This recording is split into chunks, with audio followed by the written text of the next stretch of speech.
प्रबोधनी एकादशी के दिन क्यों किया जाता है तुलसी विवाह? क्या है तुलसी विवाह का महत्व? तुलसी एक गुणकारी पौधा है जिससे वातावरण एवं तन मन शुद्ध होता है। कैसे बना तुलसी का पौधा एवं तुलसी विवाह के पीछे का क्या कथा है? तुलसी राक्षस जालंधर की पत्नी थी। वह एक पतिव्रता सत्गुणों वाली नारी थी, लेकिन पति के पापों के कारण दुखी थी। इसलिए उसने अपना मन विष्णु भक्ति में लगा दिया था। जालंधर का प्रकोप बहुत बढ़ गया था, जिस कारण भगवान विष्णु ने उसका वध किया। अपने पति की मृत्यु के बाद पतिव्रता तुलसी ने सती धर्म को अपनाकर सती हो गई। कहते हैं उन्हीं की भस्म से तुलसी का पौधा उत्पन्न हुआ और उनके विचारों एवं गुणों के कारण ही तुलसी का पौधा इतना गुणकारी बना। तुलसी के सद्गुणों के कारण भगवान विष्णु ने उनके अगले जन्म में उनसे विवाह किया। इसी कारण हर साल तुलसी विवाह प्रबोधनी एकादशी के दिन किया जाता है। भगवान शालिग्राम जी के साथ तुलसी विवाह संपन्न कराया जाता है। इस प्रकार यह मान्यता है कि जो मनुष्य तुलसी विवाह करता है उसे मोक्ष की प्राप्ति होती है। इस प्रकार प्रबोधनी एकादशी के दिन तुलसी विवाह का महत्व बहुत ज़्यादा होता है। घरों में कैसे किया जाता है तुलसी विवाह? कई लोग इसे बड़े स्वरूप में पूरी विवाह विधि के साथ तुलसी विवाह करते हैं। कई लोग प्रति वर्ष कार्तिक 11 के दिन तुलसी विवाह घर में ही करते हैं। हिंदू धर्म में सभी के घरों में तुलसी का पौधा ज़रूर होता है। इस दिन पौधे के गमले अथवा वृंदावन को सजाया जाता है। विष्णु देवता की प्रतिमा स्थापित की जाती है। चारों तरफ मंडप बनाया जाता है। कई लोग फूलों एवं गन्नों के द्वारा मंडप सजाते हैं। तुलसी एवं विष्णु जी का गठबंधन कर पूरे विधि विधान से पूजन किया जाता है। कई लोग घरों में इस तरह का आयोजन कर पंडित बुलवाकर पूरी शादी की विधि संपन्न करते हैं। कई लोग पूजा करके ओम नमो भगवते वासुदेवाय नमः मंत्र का उच्चारण कर विवाह की विधि पूरी करते हैं। और कई लोग तुलसी माता के पौधे का विवाह केले के पौधे के साथ भी करते हैं, क्योंकि केले के पौधे स्वयं भगवान विष्णु के रूप माने जाते हैं। जिनके वहाँ शालिग्राम जी नहीं हैं, वो केले के पौधे से ही तुलसी माता के विवाह को संपन्न करते हैं और पकवान बनाकर उत्सव रचाते हैं। परिवारजनों के साथ पूजा करने के बाद आरती करके प्रसाद का वितरण करते हैं। इस प्रकार इस दिन से 4 माह के बाद से बंद मांगलिक कार्यों का शुभारंभ होता है। तुलसी विवाह के दिन दान का भी बहुत महत्व होता है। इस दिन कन्यादान को सबसे बड़ा दान माना जाता है। कई लोग तुलसी का दान करके कन्यादान का पुण्य प्राप्त करते हैं। आइए कैसे करें बहुत सरल तरीके से तुलसी माता का विवाह घर में संपन्न, तो चलिए देखते हैं। सबसे पहले पूजन की सारी सामग्री को इकट्ठा कर लेंगे। जो भी फल फूल हमें चढ़ाना है वो सब इकट्ठा कर लेंगे। तुलसी माता के गमले को और केले के पौधे के गमले को अच्छे से साफ़ कर लेंगे और जैसे वर वधू स्नान करते हैं उस तरीके से पहले तुलसी माता को और भगवान विष्णु को थोड़ा थोड़ा जल चढ़ा के स्नान कराएंगे और भगवान विष्णु और माता तुलसी के मंत्रों का जप भी करते रहेंगे। क्योंकि विवाह के पहले वर वधू स्नान करते हैं तो पूरी विवाह के रीति रिवाज के अनुसार ही ये विवाह संपन्न कराया जाता है। इसके बाद तुलसी माता का श्रृंगार करेंगे। पूर्ण रूप से 16 श्रृंगार तुलसी माता का किया जाता है। आप जैसे हो सके जितना संभव हो उस तरह से तुलसी माता का बहुत ही सुंदर तरीके से श्रृंगार करें। माता रानी को रोली, कुमकुम लगाएं, मेहंदी लगाएं, आलता लगाएं, महावर लगाएं, चूड़ियाँ पहनाएं, चुन्नी उड़ाएं, जिस तरह से एक दुल्हन का श्रृंगार किया जाता है, उसी तरह से माता तुलसी का आज के दिन श्रृंगार किया जाएगा। कहा जाता है कि प्रबोधिनी एकादशी के दिन जो भी इस तरह से माता तुलसी का श्रृंगार करता है या करती हैं, उन्हें सदा सौभाग्यवती होने का आशीर्वाद प्राप्त होता है। इसके बाद भगवान विष्णु को चंदन लगाएंगे। चूँकि आज विवाह है तो विवाह में अक्षत, चंदन, रोली, कुमकुम सब कुछ चीज़ों का प्रयोग किया जाता है। फूल, रंग बिरंगे फूल, हो सके तो गन्ने से आप मंडप भी सजा लें। अपनी सुविधा के अनुसार आप जैसे हो सके करें। तुलसी विवाह ज़रूर करना चाहिए। तुलसी विवाह करने से मोक्ष की प्राप्ति भी होती है, साथ ही साथ भगवान विष्णु और माता लक्ष्मी की कृपा भी प्राप्त होती है। तुलसी विवाह जिस घर में होता है वहाँ पे भगवान विष्णु सदा माता लक्ष्मी के साथ निवास करते हैं। इस तरह से देखिए, भगवान को और माता तुलसी को रक्षा सूत्र स्वरूप वस्त्र भेंट कर देंगे। अब इस तरह से माता को चुन्नी ओढ़ा देंगे दुल्हन की तरह। बहुत सुंदर लगती हैं आज के दिन माता तुलसी। चूड़ियाँ पहना देंगे। आप चाहें तो वहीं पे रख भी सकते हैं, और अगर इस तरह से पहना पाएँ तो आराम से पहनाइए, ताकि ज़रा सा भी तकलीफ़ या चोट ना पहुँचे माता रानी को।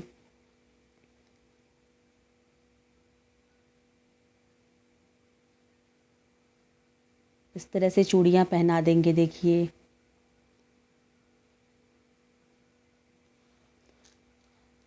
अब नेल पॉलिश लगा देंगे।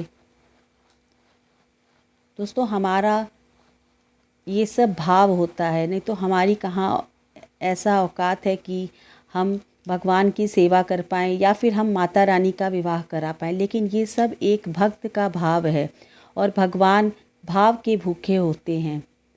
हमारे भाव को ईश्वर देखते हैं। हम जिस भाव से ईश्वर को पुकारेंगे, उस भाव से भगवान आते हैं। तो देखिए, इस तरह से हमने लाल रंग का नेल पॉलिश लगा दिया माता रानी को, रोली, कुमकुम लगा दिया, आलता लगा देंगे, चूड़ियाँ पहना दिए। जितना सुंदर हो सके उतने सुंदर से गमले को सजा दिया जाता है।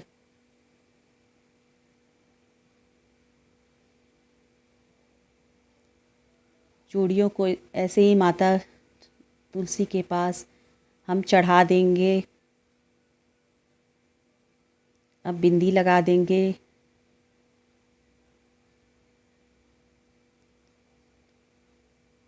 जिस तरह से एक दुल्हन का श्रृंगार होता है विवाह के समय, ठीक उसी तरह से आज के दिन हम माता तुलसी का श्रृंगार करेंगे। देखिए, आलता चढ़ा देंगे इस तरह से। आप चाहें तो आलता ऐसे लगा भी देंगे। तुलसी मैया के ऐसे जड़ में, पौधे की जड़ में आप थोड़ा सा आलता ऐसे गिरा दें।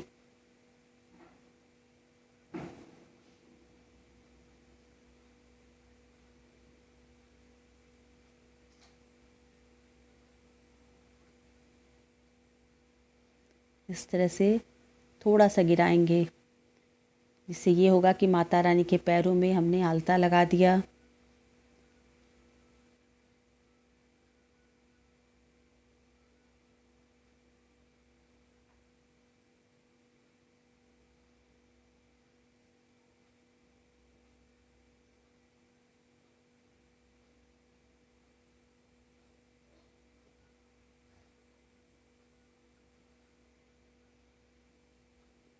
अब मेहंदी लगा देंगे।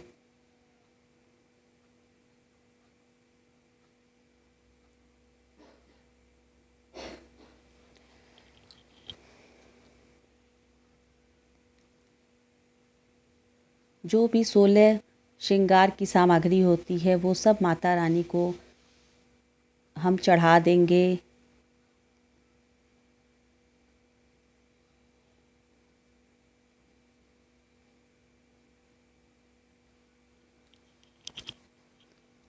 वस्त्र चढ़ा देंगे माता जी को।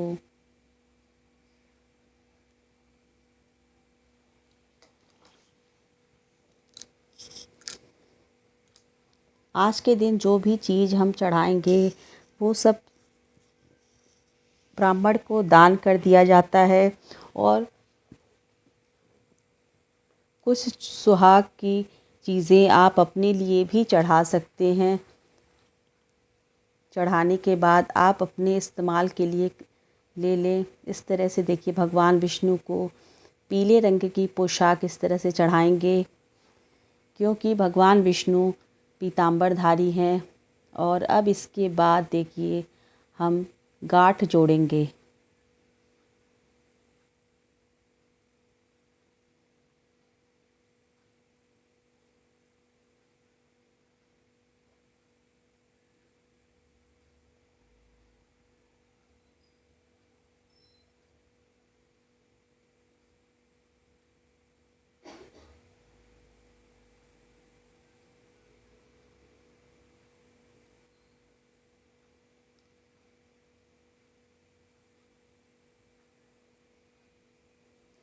गठबंधन किया जाएगा। देखिए इस तरह से चुन्नी में जैसे गांठ जोड़ा जाता है शादी विवाह में, अक्षत रहेगा, फूल रहेगा, पैसा रहेगा, कुछ दक्षिणा, दूर्वा, सब कुछ लेके गांठ जोड़ा जाता है।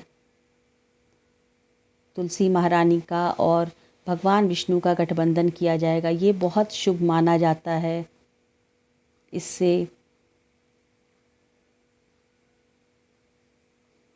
सदा सुहागन होने का आशीर्वाद लक्ष्मी नारायण भगवान विष्णु और माता तुलसी से प्राप्त होता है।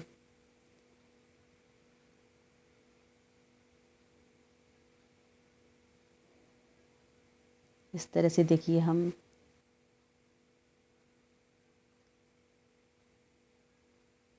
तुलसी महारानी और भगवान विष्णु का इस तरह से गठबंधन कर देंगे।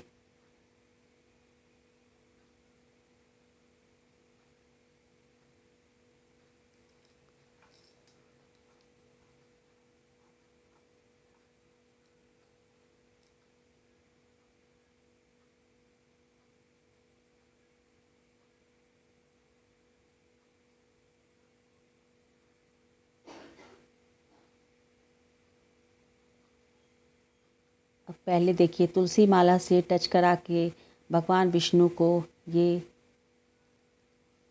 फूलों का हार पहनाएंगे, जैसे जयमाल होता है। देखिए इस तरह से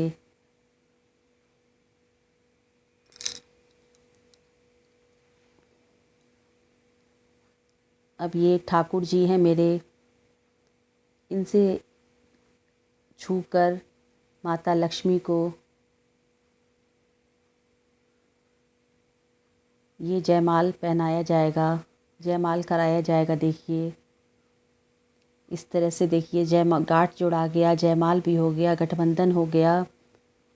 इस तरह से देखिए गठबंधन भी हो गया और जयमाल भी हो गया। तुलसा महारानी नमो नमो, हरि की पटिरानी नमो नमो। मेरे घर में शालिग्राम जी नहीं है, मैं सिर्फ लड्डू गोपाल जी की सेवा करती हूँ। लड्डू गोपाल जी भगवान विष्णु के स्वरूप हैं और इसीलिए यहाँ पे विराजमान की हूँ। भगवान विष्णु का स्वरूप है ये। अब इस तरह से हम सिंदूर दान करेंगे। इस तरह से देखिए ऐसे सिंदूर दान किया जाता है। पूरे कार्तिक मास तक सिंदूर नहीं लगाया जाता है तुलसी मैया को। प्रबोधनी एकादशी के दिन जब तुलसी विवाह होता है तभी सिंदूर तुलसी माता को, तुलसी विवाह के उपरांत सिंदूर लगता है। उसके बाद से ही सिंदूर लगाया जाता है। इस तरह से देखिए तुलसी मैया का गठबंधन भी हो गया, जयमाल भी हो गया और सिंदूर दान भी हो गया। इस तरह से बहुत सरल विधि से घर पे आप भगवान विष्णु के स्वरूप केले के पौधे से और तुलसी महारानी की इस तरह से आप तुलसी विवाह संपन्न कर सकते हैं और अमोघ फल प्राप्त कर सकते हैं। अब विवाह होने के बाद हम पुष्प वर्षा करेंगे, जैसे शादियों में होता है। मंगल गायन करेंगे, बधाइयाँ गाएंगे।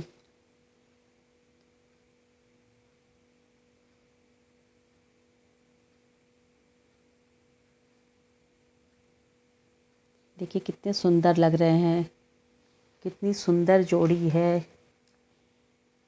इनसे सुंदर तो पूरे ब्रह्मांड में कोई नहीं है। बहुत सुंदर लग रहे हैं। इस तरह से सब कुछ चढ़ाएंगे। आज के दिन ये विशेष होता है। सिंघाड़ा, ये स्वीट पोटैटो, ये बहुत विशेष, ये सब ऋतु फल ये सब होता है। आज के दिन के लिए चढ़ाया जाता है। फल फूल मीठा पकवान आप बनाएं। दीप दान ज़रूर करें। सुहाग की सामग्री चढ़ाएं तुलसी मैया को। 11, 21, 51 दीपदान ज़रूर करें। इसके बाद परिक्रमा ज़रूर करें तुलसी माता की और भगवान विष्णु की। इससे बहुत पुण्य फलों की प्राप्ति होती है। तुलसा महारानी नमो नमो, हरि की पटिरानी नमो नमो।